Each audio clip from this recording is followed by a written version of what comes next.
আমার কথা হলো কি যে ওনারা একটি উদ্দেশ্যকে সামনে রেখে সমতার জন্য করেছেন, নারী পুরুষ উভয়ের মধ্যে সমতা থাকবে এবং সেটাতেই মনে করেছেন যে নারীদের অধিকারকে আরো বেশি বেগবান বা তারা আরো বেশি অধিকার ভোগ করতে পারবেন।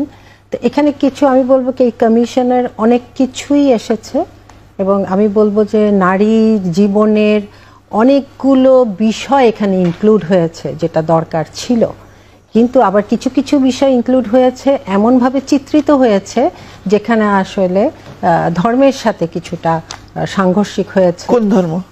আমাদের ইসলাম ধর্ম। আচ্ছা, তাহলে আমাদের দেশে তো অনেক ধর্ম আছে। না, কিন্তু আমরা তো 90% এখানে মুসলিম, আমি মুসলিমদের কথাই বলছি এবং অন্যান্য ধর্মের কথাও আসবে আসবে এখানে। জি, সেখানে আমাদের কিছু তখন এটার আসলে সংস্কারের প্রয়োজন হতেই পারে। হ্যাঁ, যেহেতু এটা ইসলামের সাথে কিছু সাংঘর্ষিক রয়েছে কিছু কিছু পয়েন্টে। যেমন একটি বলা হচ্ছে নারী পুরুষের সমতার কথা বলছিলেন, এখানে কোনো সাংঘর্ষিক কিছু আছে? নারী পুরুষের সমতার কথা বলতে যেহেতু সম্পদের বন্টনের কথা এসেছে যে সমান সমান, তাহলে এখানে দেখা যাচ্ছে যে কোরআন অনুযায়ী এটা সমান সমান আসলে হওয়ার কথা নয়, কেননা ওটা যুক্তি এবং ইনসাফ এবং এখানে অনেকগুলো পয়েন্ট আসলে ইনক্লুডেড রয়েছে কোরআনের যেই শিক্ষাটা। কাজে এটা আমাদের কনসিডার করতে হবে যে একটি মুসলিম কান্ট্রিতে আমরা যখন হাত দিব, বিশেষ করে পারিবারিক আইন কিন্তু এখন মুসলিমদের যে কোরআন এবং হাদিস এটার ভিত্তিতেই চলছে এবং সেখানে তাহলে কিন্তু হাত দিতে হবে এটা যদি সমান সমান করতে হয়। তো এই বিষয়ে আমি একটু বলতে চাই, আমরা শুনবো। হ্যাঁ, শুনে আসি। জি বলুন। এটা আসলে বেশ বড়, আমি যদি ব্যাখ্যা করতে যাই। হ্যাঁ, প্রথমত আমি বলবো কি যে এই রিপোর্টের অনেক জায়গায় মনে হয়েছে যে পুরুষরা যেন আমাদের প্রতিদ্বন্দ্বী। এটা নয়, আসলে ইসলামের দৃষ্টিতে নারী এবং পুরুষ উভয়ে কিন্তু পরিপূরক, একজন আরেকজনের সাথী। সূরা তওবার ৭১ নম্বর আয়াতে আল্লাহ তাআলা বলছেন যে ওয়াল মুমিনুনা ওয়াল মুমিনাতি বা'দুহুম আউলিয়াউ বা'দ, যে মুমিন নারী ও মুমিন পুরুষ উভয়ের সাথী এবং তারা কি করবে? ন্যায়ের আদেশ করবে, অন্যায়ের প্রতিরোধ করবে। এবং আরো কাজ 4টা আছে যে আল্লাহ এবং তার রাসূলের আনুগত্য, নামাজ কায়েম করে ইত্যাদি ইত্যাদি। এই কাজগুলো করবে কিন্তু তারা সাথী হয়ে। দ্বিতীয়ত সূরা নিসায় কিন্তু সম্পত্তি বন্টনের কথা এসছে এবং এখানে আমি বলবো যে সম্পত্তি বন্টনের জন্য যে বেসিক যে রুলটা ইনহেরিটেন্স লর, এটার প্রাইমারি ইয়ার কোরআন অনুযায়ী মাত্র 5 জন। সেটা হলো মৃত ব্যক্তির স্বামী বা স্ত্রী, তার কন্যা, তার পুত্র, তার পিতা এবং মাতা। এই 5 জনকে খুঁজবে একজন মৃত ব্যক্তির সম্পদ এবং সেখানে কন্যা এবং পুত্র এবং কন্যার শেয়ার আল্লাহ তাআলা নির্দিষ্ট করে দিয়েছেন। এমনভাবে নির্দিষ্ট করেছেন ওই আয়াতটি কিন্তু কাতি বা ডেফিনিটিভ। এই ডেফিনিটিভ আয়াতকে কিন্তু আমরা সংস্কার করতে পারি না। এটা যদি কেউ ব্যক্তিগতভাবে সম্পত্তি বন্টন নিজেরার মধ্যে অ্যাডজাস্ট করে সেটা কিন্তু ভিন্ন, কিন্তু যেমনটা করছে এখন অনেকে। না, নিজেরা করলে আমি সেটাই বললাম, কেউ বলেছেন যে ওখানে কোনো নিষেধাজ্ঞা নাই। না, নিজেরা করলে তো সেটা আইনের মধ্যে গেল না, আইনের আওতায় পড়লো না।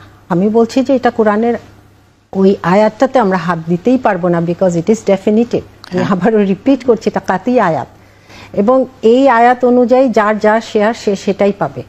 আর আমরা যদি সমান দিই, আমরা কিন্তু ভুলে যাই যে এই মৃত ব্যক্তির সম্পদে একজন স্ত্রী বা স্বামী আছেন বা স্ত্রী যদি ধরি, আরেকজন কিন্তু ওই কন্যাটি আছে এবং কন্যাটির দাদি বা দাদা যেই জীবিত তখন বা মা, নানা, কাজে এখানে নারী কিন্তু আরো আছেন, এমন নয় যে শুধু কন্যাটি নারী। কাজে ইসলাম আসলে সবার মধ্যেই এই সম্পদটা বন্টিত করেছে এবং আমি মনে করি যে এটার পেছনে আমাদের বুঝতে হবে যে এটা আমাদের জন্য অনার্জিত সম্পদ। এটা আমি কিন্তু নিজে অর্জন করিনি এবং আল্লাহ তাআলা আমাদেরকে এই সুযোগ দিয়েছেন বলে আমরা কিন্তু এটা পাচ্ছি। একসময় যেটা রাইট টু লাইফ ছিল না মেয়েদের। হ্যাঁ, এবং আরেকটি ব্যাপার হলো কি আমি এখানে উল্লেখ করতে চাই যে আমি বিশ্বাস করি যে এটা এমন একজনের কাছ থেকে এসছে এই আইনটা সম্পত্তি বন্টনের, তার উইজডমটা অনেক অনেক বেশি। ইটস লাইক পৃথিবীতে যত ট্যালেন্টেড মানুষ আছে, আমি হার্ভার্ড ধরি, MIT ধরি, যারা আছেন পূর্বে, যারা জন্ম নিয়েছেন, পরবর্তীতেও যারা আসবেন, তাদের প্রত্যেকের উইজডম আর নলেজগুলোকে, ওই মাথাগুলোকে একসাথে করলে যত নলেজ আর উইজডম হবে আল্লাহ তাআলার নলেজ এবং উইজডম তার চেয়ে অনেক বেশি। এই বিশ্বাস নিয়ে আজকে আমি এখানে। আবার আপনি ধর্মের কথা বলে আবার আপনি অন্যদেরকে সেই সুযোগটা দিতে চাচ্ছেন না, সেটা তো সঠিক না। না না, ধর্মের কথা বলে এখানে অন্যের সুযোগ না দেওয়াটা নয়, এখানে ধর্ম যেটা আছে সেটা জানানোটা আসলে আমার কর্তব্য, যেহেতু আমি এই ধর্মকে ভালোবেসে কথা বলছি। এখন আপনি যে অন্য দেশের কথাটা বললেন, ইউএসএ অর আমেরিকা, সেখানে কিন্তু সম্পত্তি বন্টনও খুব ঝামেলার। যেমন ধরেন আগে যেটা দেখেছি আমরা, হয়তো জাস্ট প্রথম চাইল্ড যে সে পেত, অথবা শুধু স্ত্রী পেত, এরকম কোনো বাঁধা ধরা রুলস ছিল না।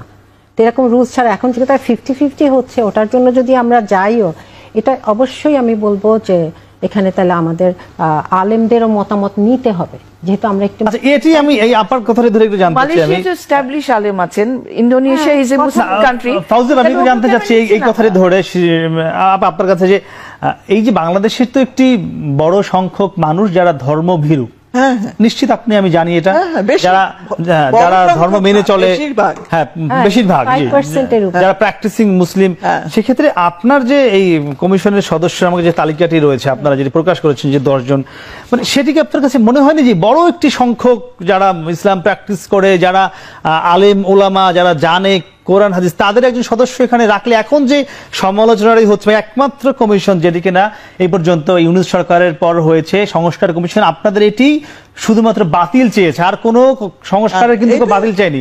তো সেই এই যে সংখ্যাটি হতে পারে, এই সংখ্যাটি মাথায় রেখে একজন যারা ইসলাম জানেন বা ইসলামী স্কলার, নারীরা অনেক রয়েছে, এমন রাখা যেত কিনা? আমি সেটি একদম মনে করিনি। কেন সেটি? না, আমরা তো ধর্ম নিয়ে আমাদের কাজটা না, আমাদের কাজ রাষ্ট্রের কাছে প্রস্তাব রাখা।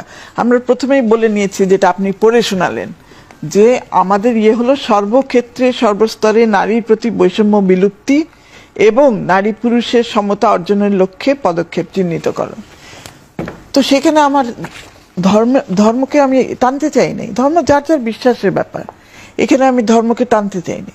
যেটা আমরা বলেছি আপনি আইন সংস্কার করবে, সেখানে ধর্ম কি আসে না? মানে বাংলাদেশে সেখানে যেটা আসে, আমরা ঐচ্ছিক শব্দটা ব্যবহার করেছি, সেই জন্যই অপশনাল, সেই জন্যই অপশন তৈরি করার কথা বলেছি, যে সবাই যার যার ধর্ম নিয়ে যারা বাঁচতে চায়, থাকতে চায়, থাকুক, সেখানে কেন আমরা আঘাত করতে যাব? আর ডক্টর নাসিমা হাসান, ধর্মকে ঐচ্ছিক রাখতে চায়, এটি ধর্মকে ঐচ্ছিক না, আপনি ধর্ম ঐচ্ছিক না, আপনাদের সিভিল অপশন চাচ্ছেন। আচ্ছা, মানে এটা কি সম্ভব? মানে রেখে আমি জানতে চাচ্ছিলাম, এটা একটু কনফিউজিং, এটা নিয়ে আসলে অবশ্যই কথা বলতে হবে যে এরকম হয় কিনা, কারণ আমরা একটা মুসলিম কান্ট্রিতে বাস করি এবং এখানে 85%-এর উপর আমরা মুসলিম, এবং এখানে অনেকেই আছে ধর্মভীরু, কাজেই এটা আসলে অনেক সংস্কারের প্রয়োজন। আমাদের দেশে হিন্দুরাও তাদের ধর্মটা খুব ভালোভাবে পালন করে, এটা আমরা একইভাবে, অবশ্যই এটা তো আমাদের মধ্যে সহমর্মিতা আছে, বৌদ্ধ আছে, এবং তাদের জন্য আমরা ফিল করি, তাদের জন্য আমাদের সাথে আমাদের সম্প্রীতি, এটা তো অবশ্যই আমরা ফিল করব, আমি একসাথে থাকবো। বাট এটাও ঠিক যে ঐচ্ছিক এনে আমার মনে হচ্ছে এটা খুবই কনফিউজিং হবে, এইভাবে এটা আসলে অনেক ক্লিয়ার করতে হবে তাহলে এই কমিশনের সমস্ত কিছু।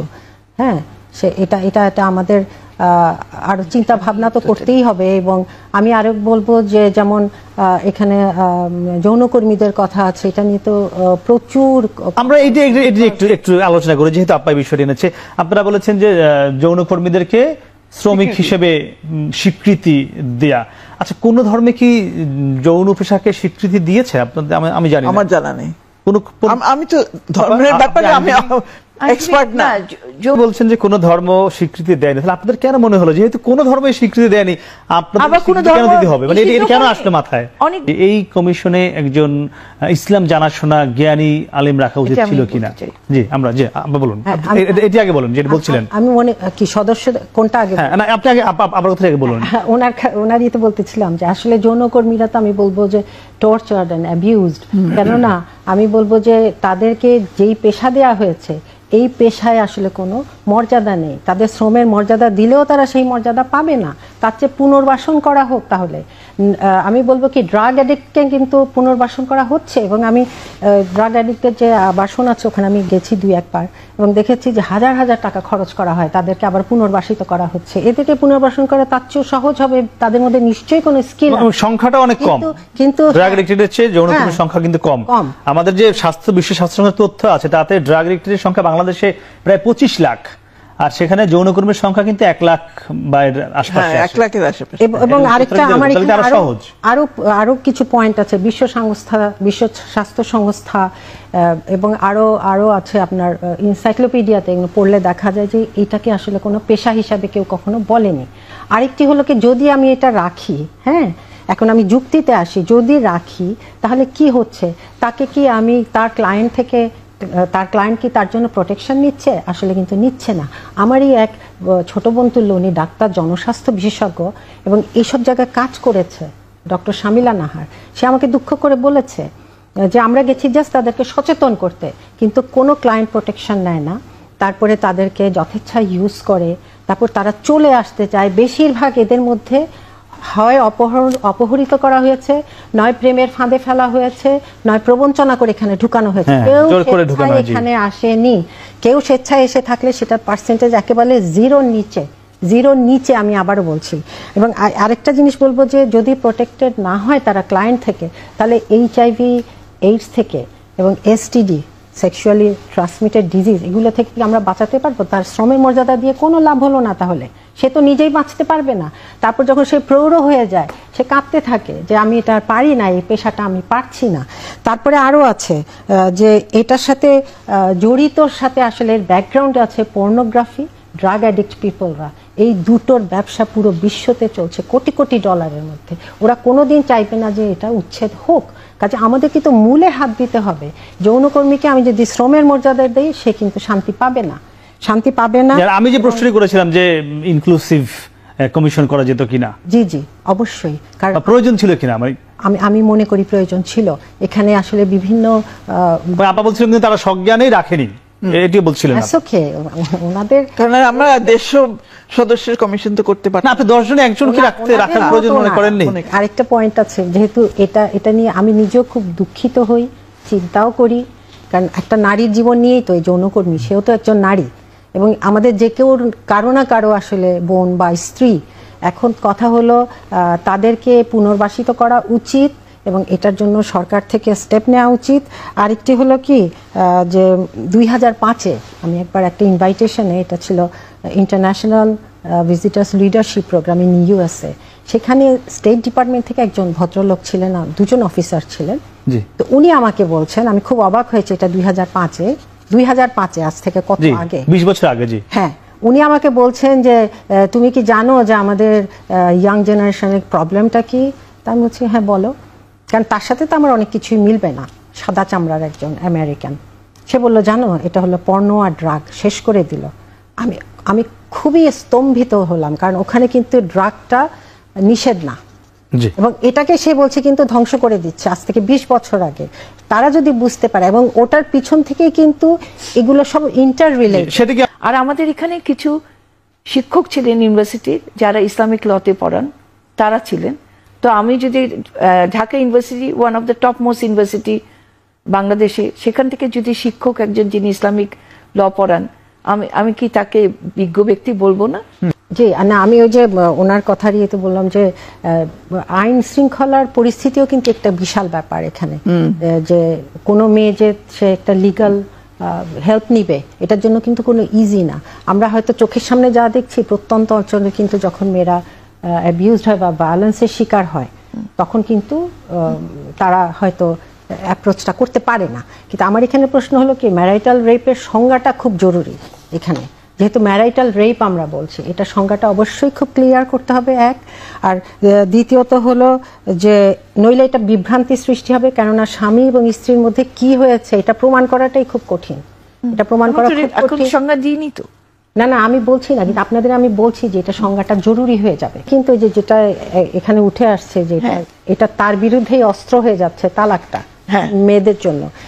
কিন্তু ইসলামের শিক্ষা হলো যে বিয়েটা হবে সহজ, তালাকটা হবে কিন্তু কঠিন। এখন আমরা প্রতি পদে যদি রুল ভাঙে, এটা ইসলামের দোষ নয়, যারা এইভাবে প্র্যাকটিস করছে তাদের দোষ। আমরা এটা শুনতে চাই না যে আসলে তালাকের সত্যিকারের পদ্ধতিটা কি। এই যে গ্যাপ দিয়ে করতে হয়, বা রাগের মাথায় দেয়া যাবে না, মেয়েদের পিরিয়ড চলাকালীন দেয়া যাবে না, এটা আসলে কয়জনে মেনটেন করে বা কয়জনে জানে। বরং এই ইনফরমেশনগুলো সামনে আসুক, তখন দেখা যাবে। এবং মূলত আমি বলবো কি, যে ইসলামের যত বিধান, যেহেতু বিধানটাই কিন্তু ইনডিরেক্টলি চলে আসছে এই কমিশন নিয়ে কথা বলতে, যে একটা স্ট্রাকচার আমরা চিন্তা করি, এই ফ্রেমের মধ্যে সমস্ত আদেশ নিষেধ সবকিছু সন্নিবেশিত আছে। আমি যদি ওইখান থেকে একটাকে তুলে বুঝতে যাই তাহলে কিন্তু সাংঘাতিক বিভ্রান্তি এবং কনফিউশন হয়, কারণ এগুলো একটার সাথে ইন্টার রিলেটেড। তারপরেও যেমন যৌনকর্মীর ওই জায়গায় আমি আরেকটা কনক্লুশন আনি, যে তাদেরকে যদি আমরা শ্রমের মর্যাদাও দেই, তাহলে দেখেন ওইটা মেনে নিয়ে দিচ্ছি যে সে অপহৃত হয়েছিল, সে ফাঁদে পড়েছিল, সে প্রবঞ্চিত হয়েছিল, তো এটা একটা মানে আমি বলবো একটা শাস্তিযোগ্য অপরাধ কেউ করে কিন্তু ওকে এই কর্মীটা বানিয়েছে। তার মানে ওগুলা তো বন্ধ করতে হবে না। করণীয় হলো এটাই যে এটা আসলে আমাদের অনেক যাচাই বাছাই তো অবশ্যই করতে হবে, এবং যেগুলো পয়েন্ট আমরা অ্যাড্রেস করলাম ওগুলোতে যেখানে আমাদের অনেক ভুল বুঝাবুঝি আছে এগুলোর অবশ্যই অপনোদন প্রয়োজন। এগুলো তো ভুল বুঝাবুঝিটা আমাদের ঠিকঠাক করতে হবে, কারণ আমরা তো আলটিমেটলি একটা দেশে বাস করি, বাংলাদেশেই বাস করি, এবং সেখানে সবারই যাতে বেনিফিট হয় এরকম জিনিসই আমাদের লাগবে, আইন কানুন সবকিছু। এবং আমরা মুসলিম হিসাবে মনে করি আমাদের ধর্মীয় আইনে কোনো পরিবর্তন, ধর্মকে বাদ দেওয়ার কোনো আসলে ধর্মকে বাদ দেওয়ার কথা বলা হয়নি। অপশনাল আপনার বলে আপনি এখন পর্যন্ত আমি কি বলছি সেটা বুঝতে পারছেন না, চেষ্টাও করছেন না। না অবশ্যই আমরা বলছি পারিবারিক আইন যেমনটা আছে তেমনটাই থাকবে। আমরা তার বাইরে একটা সিভিল অপশন চাচ্ছি, যারা নাকি পারিবারিক ধর্মভিত্তিক পারিবারিক আইনের বাইরে তাদের বিয়ে, তাদের সন্তানের অভিভাবকত্ব ইত্যাদি ইত্যাদি তারা যেন করতে পারে। এমন উদাহরণ কোন কোন দেশে আছে? এই যে আপনি যেটা কথা বললেন, বিশ্বের কোন কোন দেশে? আমি ঠিক জানি না, আমি আমার দেশ নিয়ে চিন্তা করি। আমি কোরআনের যে আইন যদি বলা হচ্ছে সেখান থেকে তো তার বাইরে গিয়ে কিছু আপনারা সুপারিশ করেছেন, সেটা যারা ধর্ম পালন করে তারা কেন মানবে না? শুধু কোরআনের কথা উঠছে কেন? That is a very wrong thing. আমরা কোরআনের কথা উঠছে কেন? আমাদের দেশে 4টা ধর্ম লোক বসবাস করে, আরো বেশি থাকতে পারে। আচ্ছা, আরো বেশি ছোট ছোট ক্ষুদ্র জাতিসত্তা যারা, তারা আবার বিভিন্ন রকমের আমি সেটা সম্পর্কে বলতে যাচ্ছি না। আমরা সিম্পলি বলেছি যারা ধর্মভিত্তিক আইনের বাইরে বসবাস করতে চায় তাদের জন্য একটা অপশন তৈরি করা। কত শতাংশ আছে আপনার মনে হয় ধর্মভিত্তিকের বাইরে? জানি না, একজন না, তারা না জানলে আপনি সেদিকে কেন এত গুরুত্ব দিবেন? এটা তো আপনার যেহেতু বাংলাদেশের আপনার কথা মতোই যদি আমরা বলি মুসলমান ধরি যদি 85% হিন্দু আছে আরো 6-7% বা আরো বেশি থাকতে পারে, সেজন্য আইন তাদের ভাগ করা হবে, আইন কি ওইভাবে ভাগ করা হবে? তাহলে কি বিষয়টি আমরা সংখ্যাগরিষ্ঠতা উপরে সব। আপনাদের সুপারিশগুলো মানে একটু দেশকে অস্থিতিশীল করার জন্য তো আরো ইতিবাচক হিসেবে কাজ করতে পারে। হ্যাঁ, মানে আপনি তো যদি যেহেতু 95 থেকে 97% মানুষ কোনো না কোনো ধর্মের, তাহলে তাদের মতামত কি, তাদের চাওয়াটাই কিন্তু গুরুত্ব দেওয়া উচিত ছিল। সেজন্য তো সেখানে আমরা কোনো আঘাত করছি না, সেখানে কোনো ইন্টারফিয়ারেন্সই করছি না। আমরা বারবার বলছি ধর্মভিত্তিক আইন বাতিল করার কথা তো আমরা একবারও বলি নাই। না, বলেননি। ওটা থাকুক, না, কিন্তু তার বাইরে একটা অপশন তৈরি করেন। যখনই আপনি বলছেন সমতার কথা, সেটাই তো আপনার ধর্মের বাইরে চলে যাচ্ছে। আমি সেটাই বলছি, আমি আপনার এক্সাম্পল দিয়ে সেটাই বললাম। না, তো আমাকে সমতার বাইরে রাখে মনে হয় না। তাহলে আমি একটু না, সমতার বাইরে না, আমি বলবো ইনসাফ ভিত্তিক সমতা। অবশ্যই সমতার বাইরে ইকুয়াল পেলে যে সমতা হয় তা নয়, কিন্তু এটা আমরা নিজেরাও বাস্তবে বিশ্বাস করি। আমরা